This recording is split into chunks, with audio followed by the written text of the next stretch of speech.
മമിത സംഗീത് കോംബോയിലെ ആദ്യ ചിത്രം hello dear title first look poster പുറത്ത്. പുത്തൻ തലമുറയിലെ ഏറെ ശ്രദ്ധേയരായ സംഗീത് പ്രതാപ്, മമിത ബൈജു എന്നിവരെ കേന്ദ്ര കഥാപാത്രങ്ങളാക്കി ആഷിഖ് ഉസ്മാൻ നിർമ്മിക്കുന്ന ഹലോ ഡിയർ സിനിമയുടെ ടൈറ്റിൽ ഫസ്റ്റ് ലുക്ക് പോസ്റ്റർ പുറത്ത്.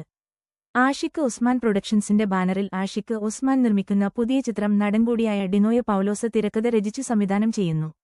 ആഷിഖ് ഉസ്മാൻ പ്രൊഡക്ഷൻസിന്റെ 20ാമത്തെ ചിത്രമാണിത്. പ്രേക്ഷകരുടെ പ്രിയതാരങ്ങളായ മമിതയും സംഗീതും ഒന്നിക്കുന്ന ചിത്രം ആരാധകർക്കിടയിൽ അനൗൺസ്മെന്റിൽ തന്നെ ചർച്ചയായിരുന്നു. തണ്ണീർമത്തൻ ദിനങ്ങൾ എന്ന സൂപ്പർ ഹിറ്റ് സിനിമയുടെ തിരക്കഥ രചിക്കുകയും ഈ ചിത്രത്തിൽ പ്രധാന വേഷങ്ങളിലഭിനയിക്കുകയും ചെയ്തുകൊണ്ട് ഏറെ ശ്രദ്ധേയനാണ് ഡിനോയ് പൗലോസ്.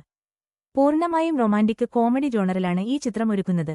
മെട്രോ നഗരത്തിന്റെ പശ്ചാത്തലത്തിൽ പൂർണ്ണമായും യൂതിന്റെ കാഴ്ചപ്പാടുകൾക്കൊപ്പം സഞ്ചരിക്കുന്ന ഒരു സിനിമ ആയിരിക്കും ഹലോ ഡിയർ. സംഗീത് പ്രതാപ്, മമിത ബൈജു എന്നിവർക്കു പുറമെ സുരേഷ് കൃഷ്ണയും പ്രധാന വേഷത്തിലെത്തുന്നു. ഇവർക്കു പുറമെ ഏതാനും പ്രമുഖ താരങ്ങളും ചിത്രത്തിൽ അഭിനയിക്കുന്നു.